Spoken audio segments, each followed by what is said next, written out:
So, welcome to the show. This is going out on Mintwave Radio. So, you can ask Alexa or you can go to KarenRobertsCoaching.com/Mintwave-radio, listening live or see the schedule for any of the other shows. With regards to the podcast, again, my website /podcast-network. You can download the app for Apple and Android, and please subscribe and follow any of the podcasts that take your fancy. Now, today's episode of A Coffee with Karen is episode 115, and today we have Beverly, who is a divorce coach, and we're going to be talking about how women can thrive after divorce.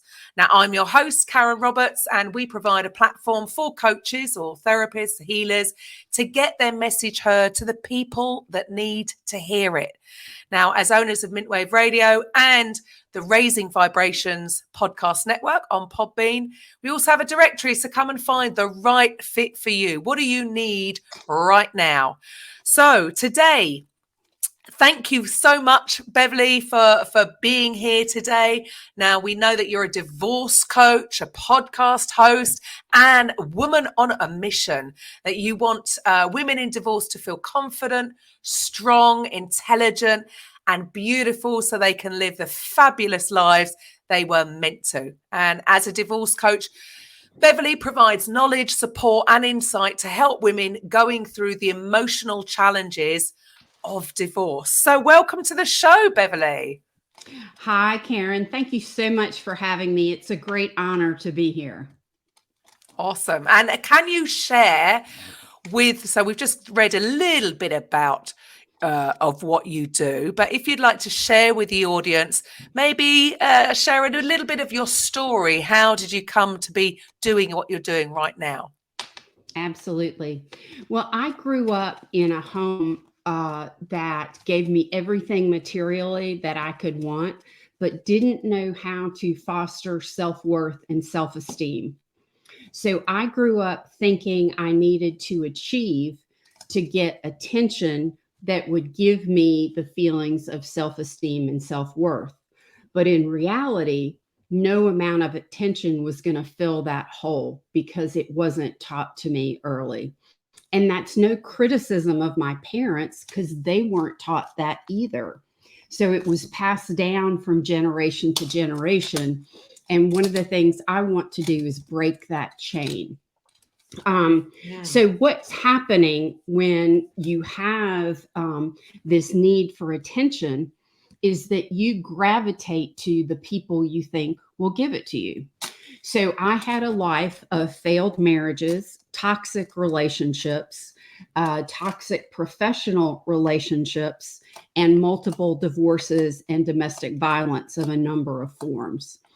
And it wasn't until I really started digging into who I was, gaining a lot of self-awareness, that I realized that one of the reasons I had been married and divorced so many times was that I was seeking something from them to make me feel better, when in fact, nobody can make you feel better but yourself. It was as if I had a hole in my soul that only a spiritual solution could fill. And so after going through that process and recovering, I wanted to give it back to other women. And I want other women to go through divorce with more understanding, less pain, more support than I had myself.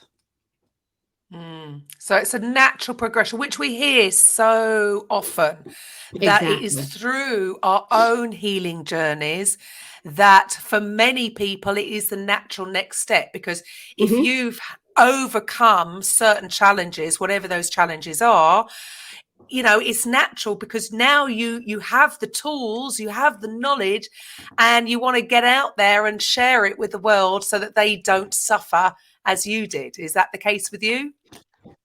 Absolutely. And I also think I had a tremendous amount of professional success. Again, kind of the workaholic trying to achieve to be good enough.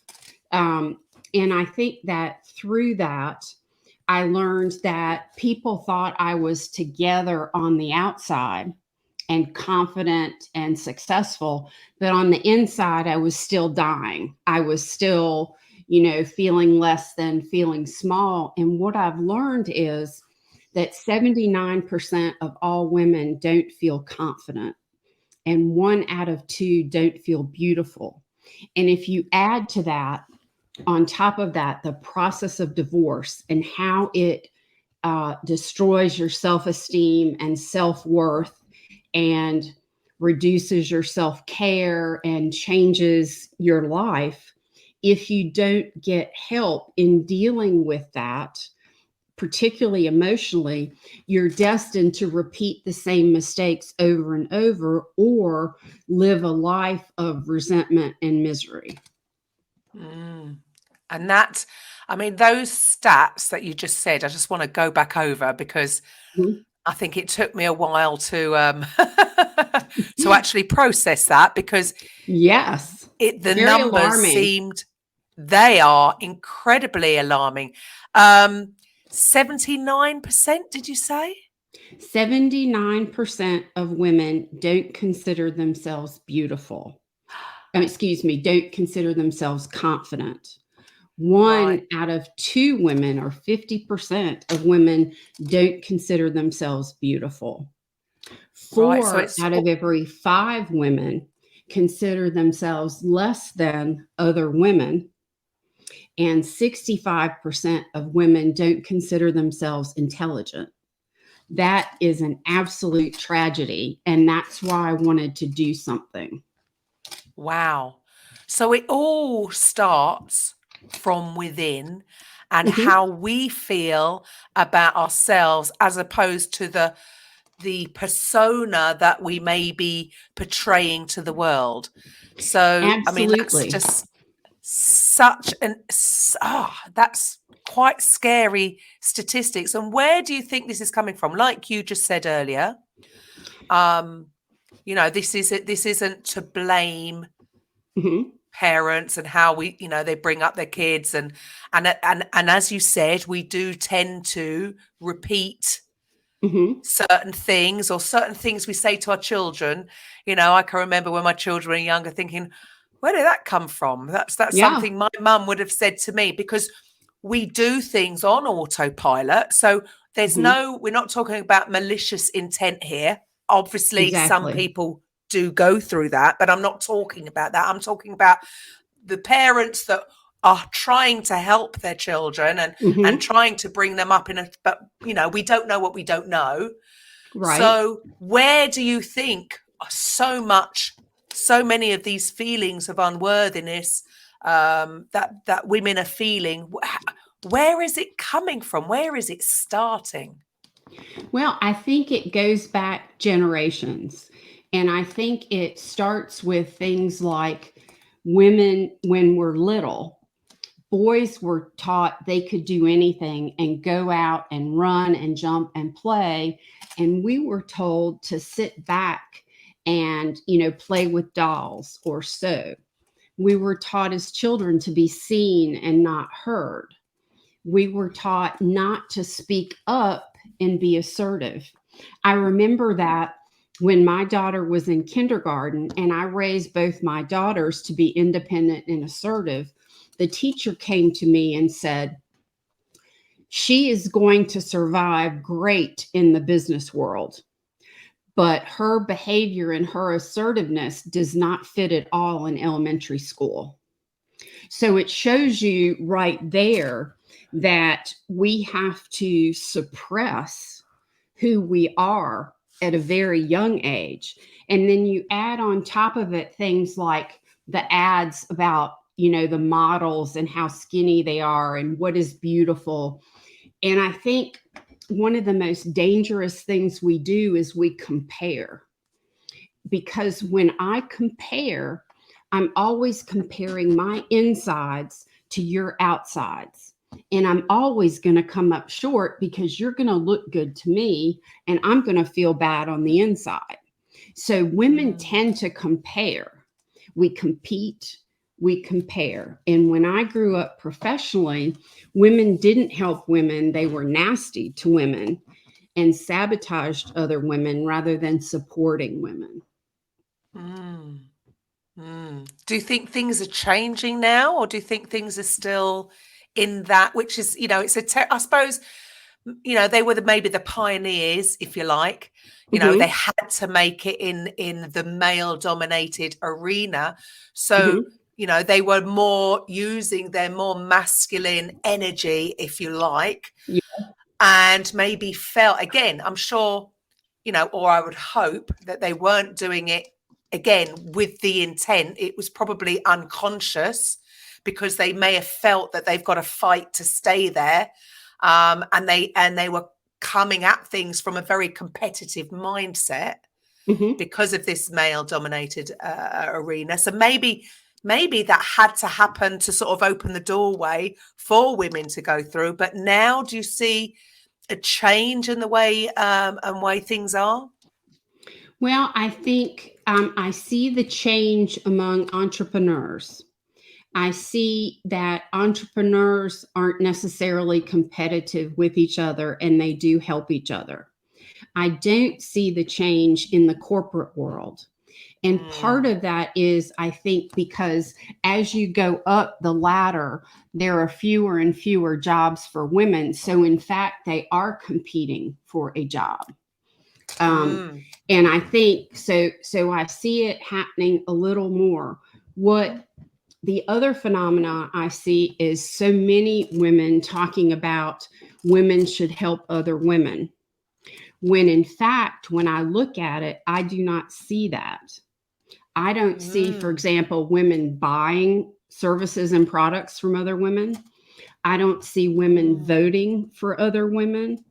I don't see women seeking out women medical doctors and other professionals to the extent you would hope that it would. So I think some things are. I think also there's some setbacks for us. I don't want to get political, but the Equal Rights Amendment, things like that. And I heard Congress was putting through a bill to outlaw birth control. So there's forces around us that want to keep us down because we threaten them. Oh, yes, absolutely. And that is that's a whole other issue, isn't it? I mean, that's just a frightening thing. That we are slowly losing our rights. But I mean, I can totally hear. I mean, I've never been involved in corporate. I've always sort of worked for myself, but I do have I can understand the corporate setting again, because it's all fear-based. If they've got a job, everyone wants to feel safe in a job. And if they want to go up the ladder, they're fearful. And that's how I see the whole corporate arena, is that they're trying to keep people back because they want to be. And so that's really, I mean, I used to feel sorry for people in that arena. I used to teach fitness in a sort of a city in the city of London, in the gym in the mornings, and I'd hear them in the changing rooms talk, and it just all seemed like such a backstabbing workplace to be involved in this. I used to think to myself, how do you get by day to day living in that environment? Whereas, like you said, entrepreneurs, and especially maybe the MLM sort of culture and all these things, is about pulling people up with you. That's how you grow. But it's interesting that you say that you're still not seeing it. So do you think that's because of conditioning? Again, they may sort of on the surface want to be supporting women, but do you think that's sort of, again, conditioning, that we've sort of been brought up to put our trust in certain people that will tend to be male? Is it? Do you see that going on, or do you see something else going on there? I think a lot of it is that we were taught that men were the authority and men were better than women. And then I think there's also a part of the population where the women follow the men's ideas and do, for example, vote like their husband does without necessarily thinking through, or buy or use the doctor, or go to the lawyer or, whatever. So I think that there are situations where it's been ingrained. And on top of it, many of those women don't see the need for change. It's one thing if you see it. It's another thing if you don't even see it. Yeah, so it's hidden, and of course, then with with women, maybe we shouldn't go down this route, but it's almost like even women in sport, you can't even compete against women anymore. We're losing everything. But let's get back to the subject matter. Let's spin out. We could go off on a tangent here. But, specifically, I mean, obviously, divorce is, I'm sure, this is speaking from somebody who's never been married myself. Mm-hmm. But we see it all around us. It is something that I'm sure you've got stats there of how it is on the increase, and it's seen, I suppose, still as such a negative, but it doesn't always have to be, does it? So how can women thrive after divorce? Well, I think it depends upon how they came through the divorce, what they dealt with during the divorce. Were they empowered or not? Did they deal with their emotions? How contentious or volatile the divorce was? So I think there are so many factors. And what I found is that the women that come for coaching, when they are just thinking about getting a divorce and they haven't even talked to their spouse, they can get advice on things like, should they even get a divorce? Do they really want that? They can get information on what I need to do, what information I need to get from the house. What does the process look like? But more importantly, their worth and value as women, even though this marriage ended. Some women, because they've spent their life being a wife, that when they divorce, they don't know who they are because the only role they've ever known is wife. So many of them become lost without help from an emotional identity kind of standpoint. Other women don't have a voice because they feel small and insecure. And so in the process, they don't speak up for themselves and ask for what they want. So they may receive less of a settlement than they deserve, or would be equitable. So, and then there are women that have gotten divorced for a number of years and never dealt with their emotions. So their emotions are ruling them, whether it's sadness, whether it's resentment, whether it's anger. For example, I knew a woman who was divorced for 8 years from her spouse. And at 8 years, she turned to her spouse and said, "You haven't suffered enough." That's the kind of holding on and the bitterness that makes a life full of misery, that if they had done the work, or even if they did the work now, they could have a life that was so much more worthwhile. It's, look, I get it. You get married, you think that it's going to last forever, and it's not always through fault of either party. Sometimes this is just, we grow as people, and sometimes we can just naturally grow apart, and it doesn't have to be the bitter, hard, just angry transition that sometimes you hear about people going through. I mean, I hear about people going through all sorts, and you think, just what a shame. Two people that loved each other once and have got to this stage of bickering and fighting, and it's not, nobody wins, do they? Other than maybe the lawyer. And then a lot of times this this feeling of I want out has been building for so many years that the woman just gives up and says, I want out. And women actually initiate 80% of the divorces. And yeah, so there are a lot of women that say, I'm not going to take this anymore. And there are more and more older women doing that who aren't afraid. The divorce rate in the United States is decreasing slightly, but the divorce rate for couples over 50 years old is doubling. So you're seeing this shift to the older women saying, I'm not going to live the rest of my life like this. Now that again, Cor, you're throwing out there some quite scary statistics, really. So Yeah. what do you think is the change then? So the younger generation seem to be staying in. Now, what do you put towards that? Do you think people are waiting longer, so maybe they're in more stable relationships before they're getting married, or is there something else going on? Versus, I can understand the older. I think because of society, the way society has gone, we have access to more support structures and more knowledge. So maybe that's empowering them more to, yeah, like you say, life's, I don't want to waste the rest of my life. But how do you see, so even through your work as a coach, how have you seen the sort of transitional changes, and what do you think is causing these?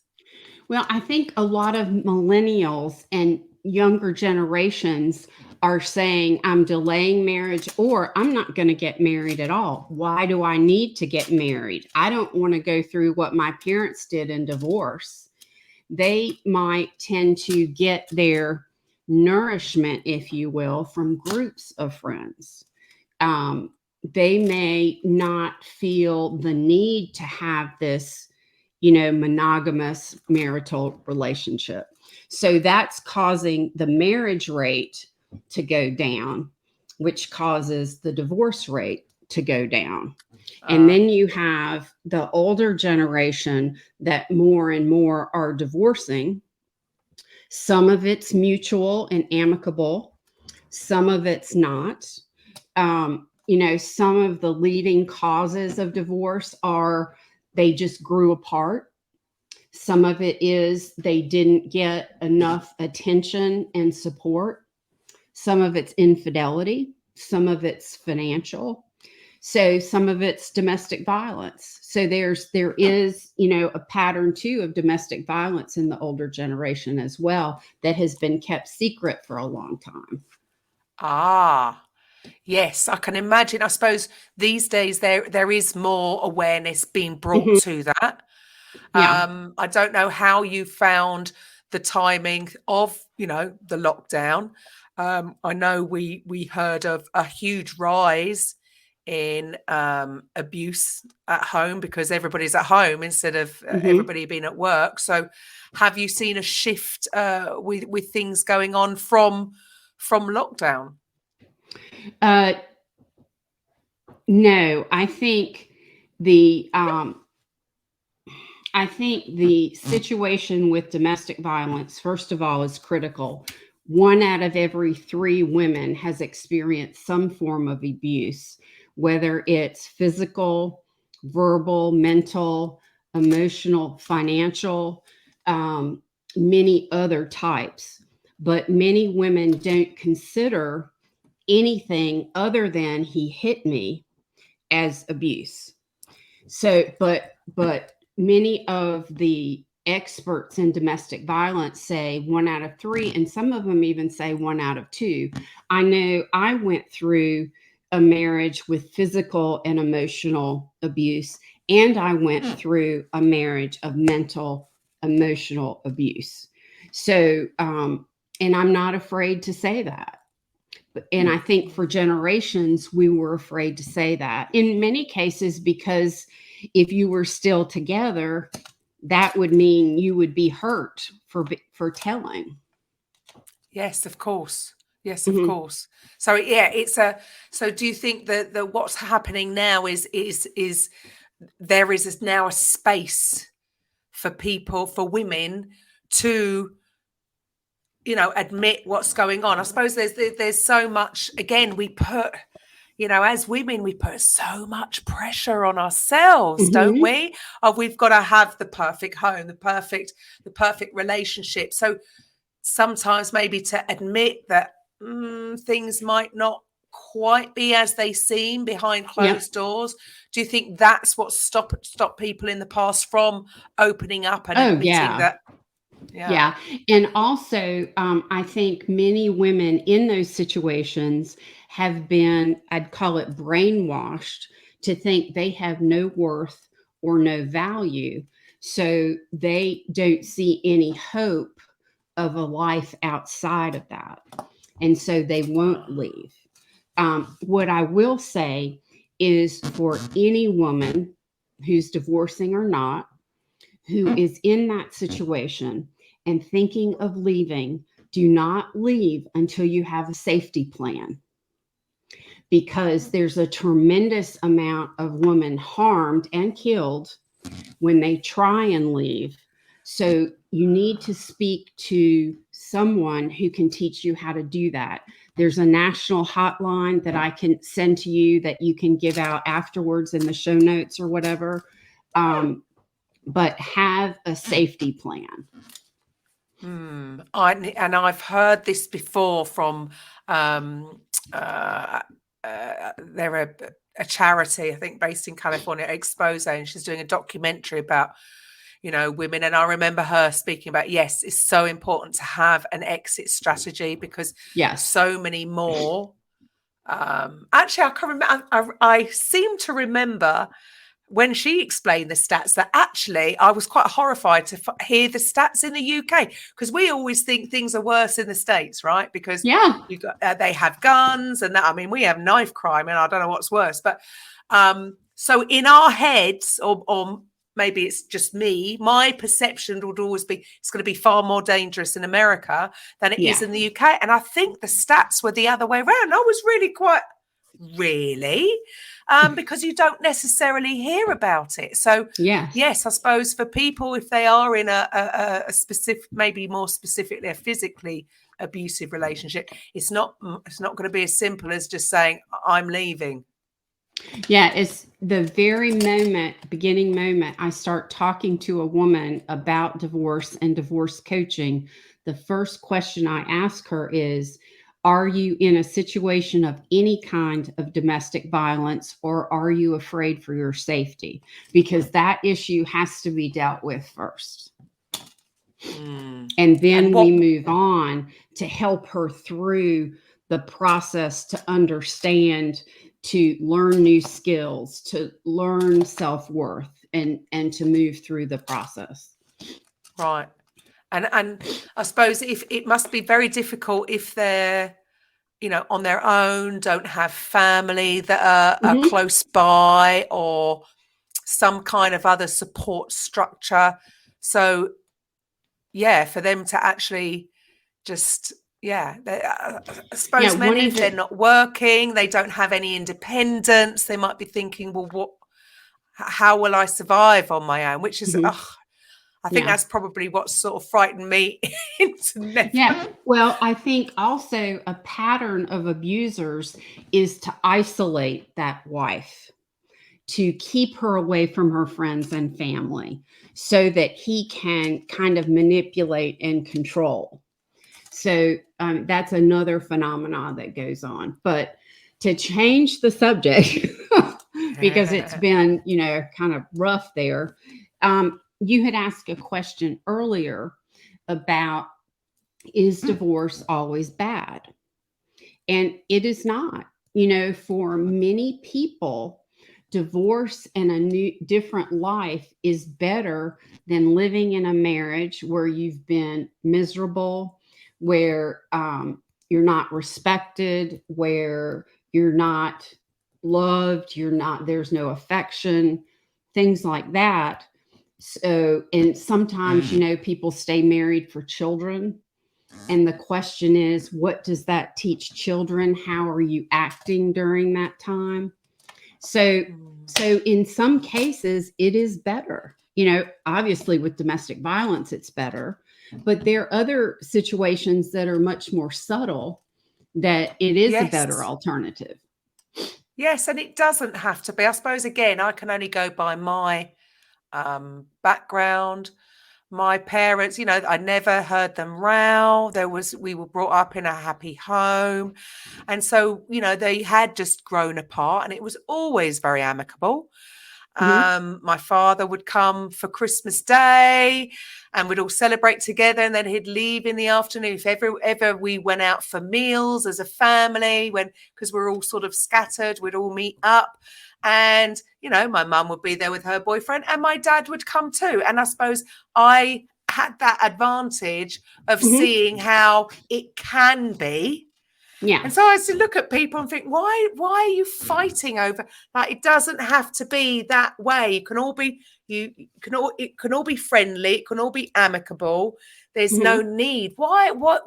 I mean, the way I always see it, I think, well, there must be one side that's bitter, something, or maybe if there was infidelity more, it's causing more of a bitter. What creates this? I just don't understand how people can go from being in love to this hate, fighting over little trinkets that they well, there's so many reasons, and a lot of them are fear-based. It's fear if I can survive, fear will I ever find another man, fear that I wonder what's going to happen to my kids, fear that I'll be lonely. And then there are other fears like, or other things that truly are things like, I got so little money, I can't survive. I'm too old to get another job. So there's a variety of things that go into that. Some of them rational and factual, and some of them irrational. But I know, as we know, even either way, there is always going to be a solution if you work on yourself first. Yes. So you, as a divorce coach, so can you run through how you help women sort of take them from this maybe uncertainty, maybe not even totally sure that they want a divorce? How do you move them to a place of either staying and being happy in the marriage, or making a sensible and hopefully amicable process so that they can move on and, as you say, thrive? Right. Well, the first thing is, I don't tell them what to do. I am kind of their thinking partner that helps them think through what they want to do. And so let's say a woman has come to me, as many have, and are thinking about divorce, that is the absolute best time to come to me. I do not want people to be divorced. I want them to stay happily married, but I don't want them to stay in a marriage if they're terribly unhappy. So what we look at are things like what's good in the marriage and what's not. We look at what's valuable to her and the husband and what's not. We look at her part in the marriage. We look at we take an inventory of her emotions, and we say, here's all the emotions I'm feeling now and their intensity. And then we measure that over time and compare it to what she says her ideal life is. And we look at what her life's like now and what her ideal life is like. And so those are kind of the emotional pieces. And I also guide her through more the legal pieces. I show her and educate her as to the process of divorce, what happens, what to be on the lookout for. And then we look at what skills she may need to deal with it, like communication skills, negotiation skills, maybe needs more feeling of how to use her voice, more confidence. And then as we move through the actual divorce itself and on to life afterwards, we start to dive deeper into what's underneath what she's feeling. You know, are there unresolved emotions and fears? Are there conditions from the actual divorce, let's say financial or child custody or whatever, that make her life difficult? And we go through that entire process from beginning to end, where I'm more the guide and the facilitator and an educator, and she comes to the decision. Because Right, she's yeah, going to so have to want it to be able to yeah, do the work. And she's going to have to get to the point where she accepts that the marriage is over, and she accepts that the only person she can change is herself. and why we ever thought we could do anything different Yeah, at any other time, isn't it? absolutely. It's only us. But actually, I mean, people sort of say it sometimes as though it's a negative. I find it's empowering. That means I can change. I can change. If it was down to them changing, then I've got no chance. Hmm. Absolutely. So, it's great if it is down to me, and it's always down to me. It's always me in my own way at any time. Once you get out of your own way, and then because there's, I don't know, there is a negative connotation to divorce, and there doesn't need to be, does there? It Right. doesn't have to be this, people, we change, we Hmm. grow, we have different goals, and we might start out with the similar goals, but as we've grown and experienced new things, we might be on just different journeys. So it Hmm. doesn't have to be the negative thing that and do you think that's part of the problem, is because this sort Hmm. of still a stigma, Hmm. which is hard to believe that there still is a stigma on it, really. Come on, Right. man. It's Hmm. 2023. Come on. Right. There is no Yeah. need for this. Um, so for you, it must be quite rewarding to see the transformation of women Yes. that go Very.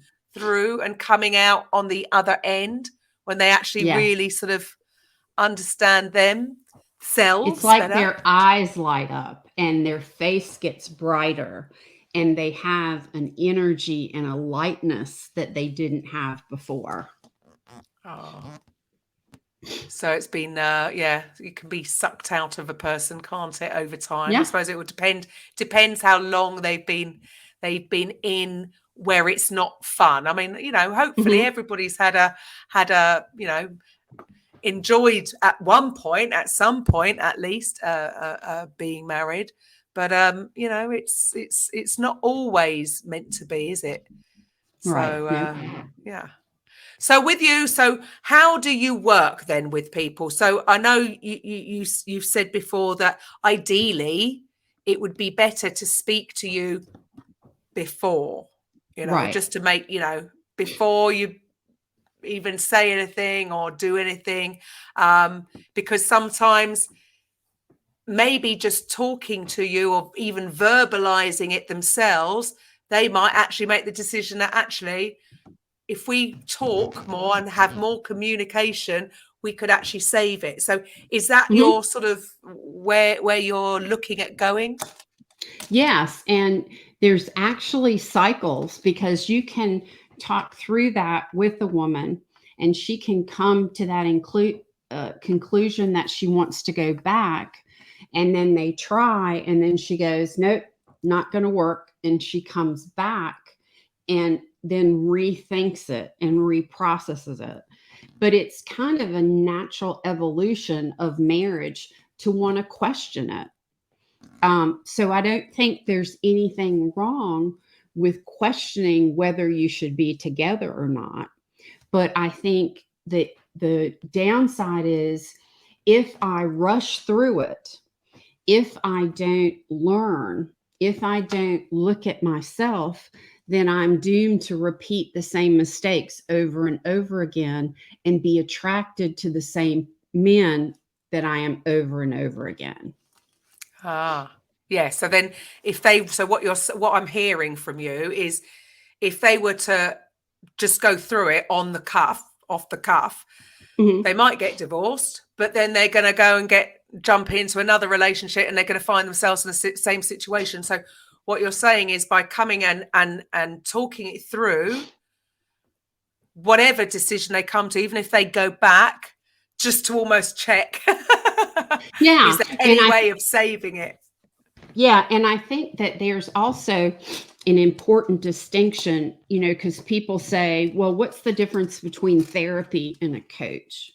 Well, the way I look at it is the therapist looks backward in time or deals with trauma, domestic violence, PTSD, childhood trauma. A coach looks at the present and forward and sets goals with the client to move forward. So it's a different focus, a different need, but both are very valuable. Yeah, well, yeah, it makes a lot of sense, because it could totally change things in the relationship they're in now, or it's going to help them in their next one. So actually, what you're offering is more of a service, because it's not just about that one thing. It's more about what's going to happen out the other end when they get out the other end. So yeah, that's and because are there many? Do you think there's many people out there offering this kind of service? I haven't sort of seen it around. There are a number of divorce coaches. I haven't seen other divorce and empowerment coaches. Okay, so some are just dealing with the matters to get them through it, and Yes. you're more focused about, okay, that's part of the process. What about afterwards? Now, how are you going to move on and step into your power? And even during the process, how you can step into your power during it, and then even more so after. Right. To make it more of an easy flow, I would have thought. Yeah. So it's less painful. I mean, who doesn't want that? Nobody. And maybe that is why. I mean, I suppose we are conditioned to run away from pain. So again, if this programming is that, divorce is going to be this awful experience, some people might be staying because of that, because of the fear of actually going through that, when actually, man, that could free you up to free both part. It's not just the women, isn't it? I think if you're unhappy, free that person so that they can find happiness with the right person, and you be freed up to find. It does. I don't know. It's just too much negative for me, I suppose. Look, I mean, I'm not the expert, because, like I say, I've never been married. And the other thing is, there's a lot of misinformation and misunderstanding about the process itself. There are a number of ways to deal with divorce without an expensive court battle. There are even people called mediators that you can go to and work out your solutions amicably, that are less expensive than attorneys. But there are also hostile and contentious situations where an attorney is needed. There are people that can help you dive into your finances really deep and tell you how much you'll need to live on and how much you should ask for in the divorce. So there's so much more information available if they could just reach out and grab it. Right, but they got to ask. And I suppose that, again, it's all like you said earlier, it's all coming from a fear base. And it is the not known. And a not knowing. And I just don't know what's out there. Yeah. Yeah, because if you've not, none of us know what we don't know. Like I say, I wouldn't have any clue, because I've not experienced it. So, and this is why I think everybody needs a coach. There are always going to be things in our lives that we're not going to have, not going to have knowledge knowledge on. So it would make sense to go with somebody that's going to guide you through the process and make it as easy and painless as possible, as with anything, really. Mm-hmm. Yep. So for anybody listening that maybe, might just even want to talk it through, for you, how would they come and find you? My website is herselfexpression.com, and you can go on there and schedule a free call with me just to talk through your situation to see if coaching can help you.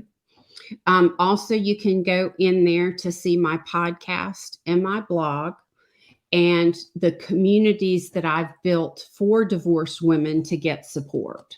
So it's herselfexpression.com. Fantastic. So with regards to, setting this up, I mean, how do you work? Is it a specific amount of time? Is it just individual? Is it bespoke? How is it that you work with clients?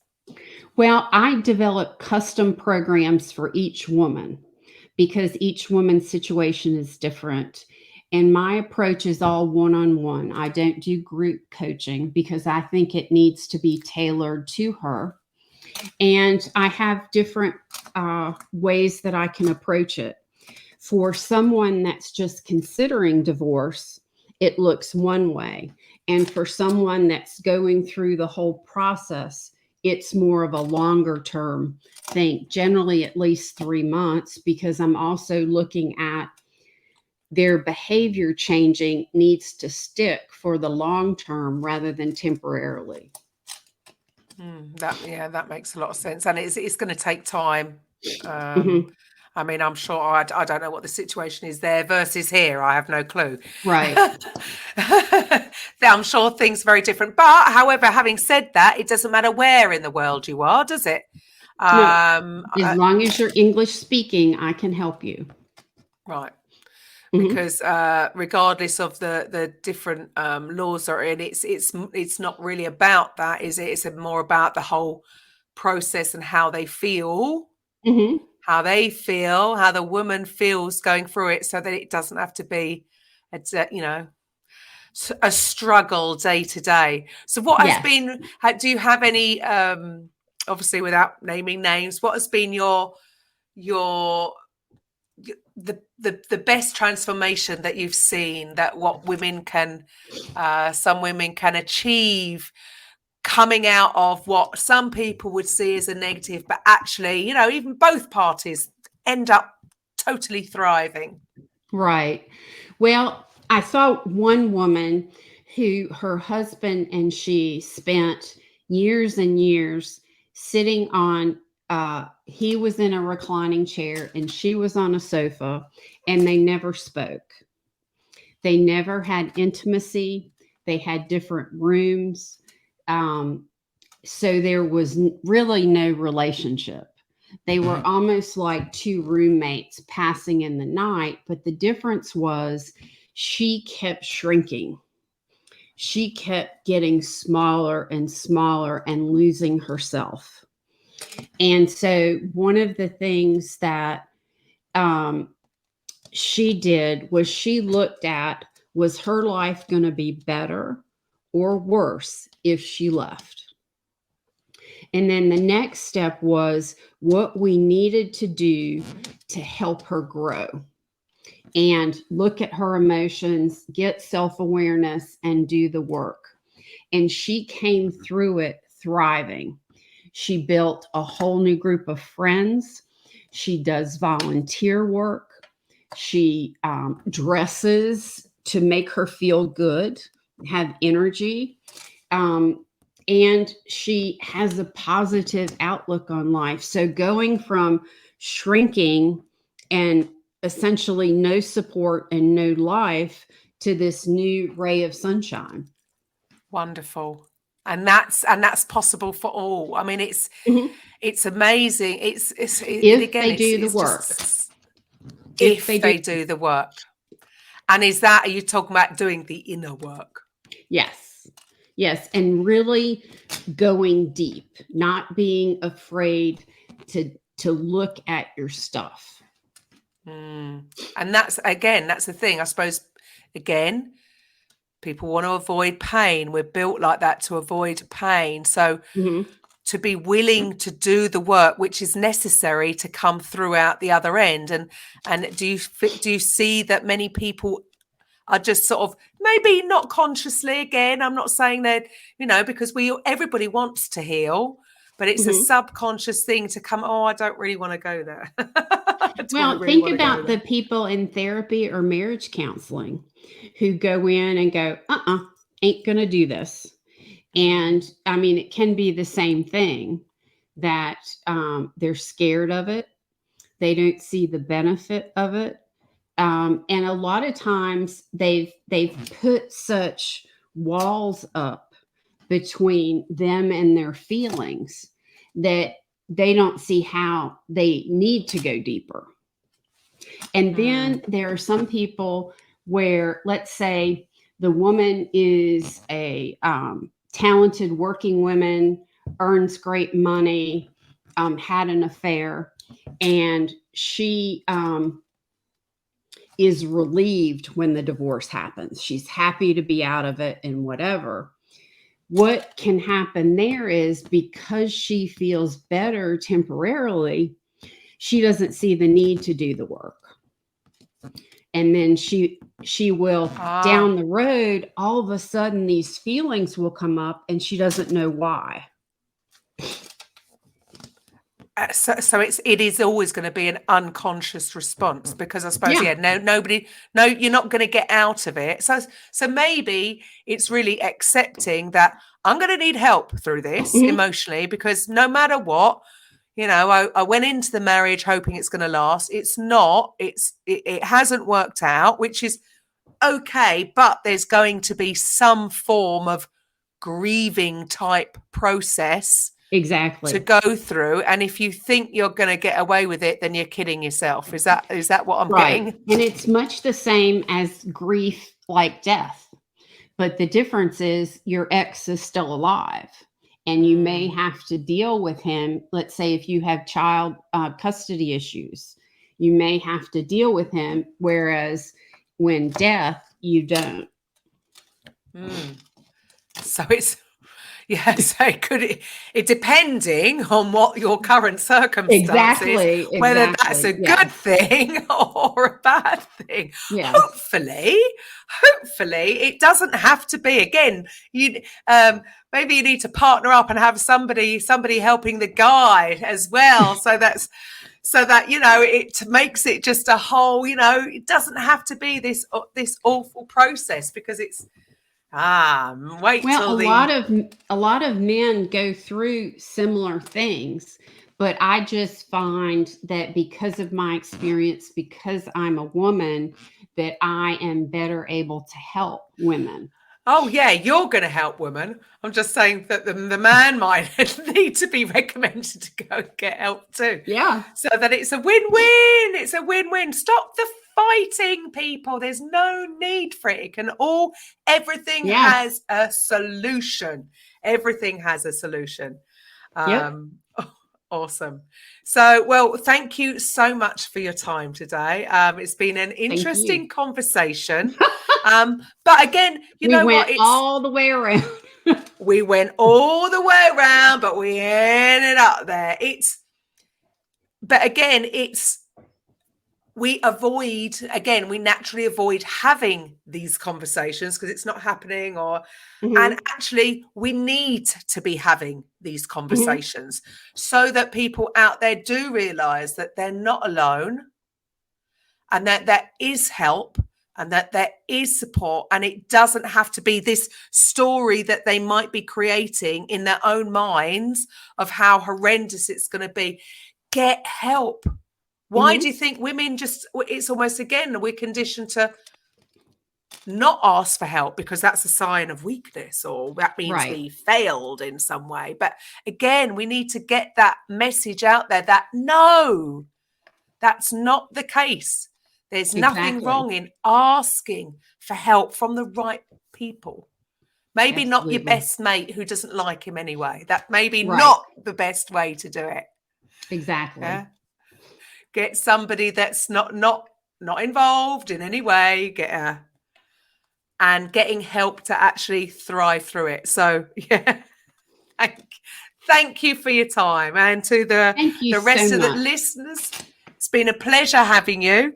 And to everybody else, well, if you're a coach yourself and you have a message that needs to be heard, and you're helping people in whatever community you're in, then please get in touch. Again, the website is up there.